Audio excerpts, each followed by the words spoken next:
Justin Fields is a prospect with one of the more interesting variances when it comes to draft position. Former Ohio State star put on 2 pro day performances to try and improve his stock. That second pro day saw 49ers GM and coach tandem of John Lynch and Kyle Shanahan watch Fields in person. They own the 3rd overall pick and have been linked to the quarterback. But there's a good chance that they go with another quarterback, setting off a lengthy wait period for Fields to have his name called on Thursday. Not like Aaron Rodgers long, but still long. Taking a look at Ryan Wilson's quarterback draft board, he doesn't have Fields going to SF at 3, but he also doesn't have Fields waiting very long, as R-Dub has the Panthers selecting him with the 8th overall pick. Hello, Sam Darnold. By the way, Ryan Wilson having Mac Jones at number 3 is a lot like if you had Dogecoin at 3 cents. That is what R-Dub has been on the Mac Jones train way earlier than anybody else. But we're talking about Justin Fields here, Ryan. What do you think about Justin Fields, sort of the ebbs and flows, the roller coaster type thing that we're seeing right now from him? It's been sort of nuts to think about, Tommy, because if you look at the end of the college football season or even go back to September, the expectation was it would be Trevor Lawrence and Justin Fields. And Justin Fields had a fantastic season. And by the end of the process, somehow he had fallen below Zach Wilson. And as we went further along in the process, the pre-draft process, Mac Jones appears to have leapfrogged him as well. It's sort of hard to wrap your brain around. And I've been saying it for weeks now. If the draft were held February 15th, in all likelihood, Justin Fields would have been the second quarterback taken. So a lot of this is just media perception. I don't think NFL teams know how they feel about Justin Fields, but because they're incredibly tight-lipped, it's hard to get that information to the media, so we just sort of come up with our own narratives. I think Justin Fields is a fantastic player, and I'm sort of surprised we're not talking more, Tommy, that he's not in the mix at number 2. We've just sort of settled on Trevor Lawrence and Zach Wilson, in part because we spent so much time trying to figure out Justin Fields, Mac Jones, why he's going here, why the other one's going there, and the top 2 guys just slid under the radar. But, I mean, are the Jets completely out on Justin Fields? We don't know. We'll find out in just over 24 hours here. Excuse me. But I think here's what happens. So you mentioned at number 3, it feels like Mac Jones. Other reports say maybe even Trey Lance is in the mix. No Justin Fields there. So does he go 4 to the Falcons? The Falcons seem like they're not going to draft a quarterback. 5 and 6 are pretty locked up. The Bengals and the Dolphins don't need quarterbacks, and they very well may want to stay put to get their guys there, whether it's Kyle Pitts, Jamar Chase, Penei Sewell. And then at 7, the Detroit Lions are interesting. Does Brad Holmes, the new GM who comes over from the Los Angeles Rams, is he going to be tied to Jared Goff? Is that the direction he wants to go? Does Chris Spielman, the president, does he want to roll with an Ohio State guy and Justin Fields? That's where it could be a trade-down situation, the first of perhaps several for quarterbacks, or whether the quarterback not named Trevor Lawrence, Zach Wilson, or perhaps Mac Jones goes off the board. So it could be interesting. I think you're right. It's not going to be an Aaron Rodgers type wait, although turned out okay for Aaron Rodgers. But I think all these guys, all the top 5 guys, Tommy, are gone off the board by the first 12 picks. Yeah, by the way, Lynch and Shanahan went to Fields' second pro day because they were at Mac Jones' pro day the first time around, which was held in the same day.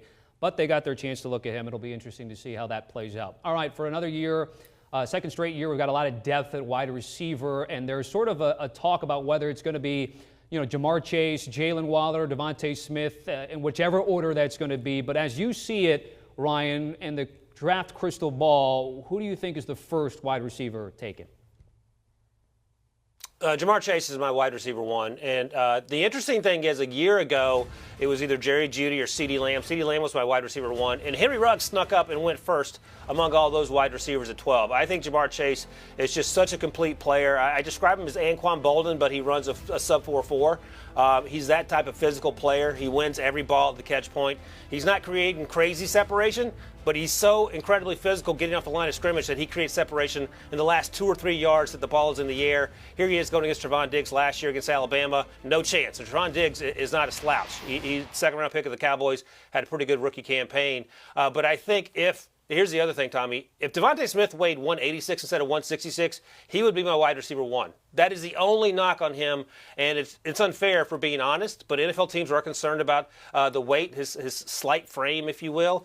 No such issues at Alabama. He was never injured because of soft tissue concerns or the fact that he wasn't built like Jamar Chase. But as we sit here, I think Jamar Chase has a really good chance to go number 5 overall to the Bengals as they try to give Joe Burrow another weapon, even at the expense of perhaps drafting an offensive lineman there. All right. We've also talked to Jalen Waddle. We'll be talking with Devontae Smith here on CBS Sports HQ ahead of the draft. How about the cornerback position in the first round? Patrick Surtain or J.C. Horn, Arda? This is a close one. And before Caleb Farley hurt his back, Caleb Farley was my cornerback one. But now that he's recovering from that injury, teams are concerned, and they're legitimately concerned about him going not only in the top 10, but perhaps even at the bottom of round 1. So I'm going with Patrick Surtain, the proven commodity, the surest of the sure, it feels like, given that, number one, his dad played in the NFL for 11 seasons, so he has that pedigree. He is so incredibly polished. And it's not like he's a bad athlete. He's a fantastic athlete. It's just that you notice first his technique, his ability to play the ball, his ability at the top of the routes. Everything he does well. And oh, by the way, he spent the last few years in practice going against guys like Jalen Waddle, Devonta Smith, Jerry Jeudy, Henry Ruggs. Now, that's not to take anything away from J.C. Horn, whose dad also played in the NFL. And I would imagine if your dad's an NFL wide receiver as a teenager, you're getting some good work in trying to guard those routes. But he's the most physical cornerback in this class, and he's big, too. He's 6'1". He'll get his hands on you, and then he'll make plays at the catch point. Sometimes he can be too physical, but you would rather have that, Tommy, than a guy that you're trying to coach into being angrier throughout the route. So I think there's a chance both these guys are gone in the 9, 10, 11, 12 range, because there's such a need for cornerbacks, and there's such a need for quarterbacks at those spots. Number 9, the Broncos could be in the mix. Number 10, of course, the Cowboys could be looking for a cornerback as well. Let's continue the draft crystal ball theme and talk about whether we will see a running back in the first round. Last year we saw Kansas City, coming off a Super Bowl win, snatch Clyde Edwards-Helaire with that 32nd overall pick. What are the chances we see that play out this year? We could see one, Tommy. We might even see two, which sounds crazy in 2021. I think William Hill has the over-under 1.5, so they're right on that number there. I like Najee Harris a little bit better than Travis Etienne. They're both fantastic running backs, but I think Najee Harris, as the saying goes, made himself a lot of money by returning in 2020 for the last season there at Alabama. So where does he end up going? I think the conversation is going to start at 18 when the Dolphins are on the board with their second first-round pick.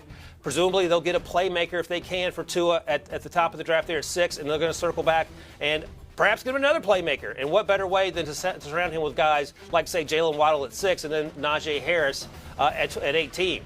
Then Tua will be out of excuses, but he had a fantastic season. We know he can run the ball, but he's also extremely dangerous as a receiver, and that adds another element to his game.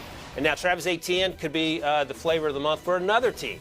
And he had a fantastic season as well. I would argue that he had probably a better 2019 campaign, but he wanted to come back, play with his teammates, win a national title, and teams applaud him for doing that.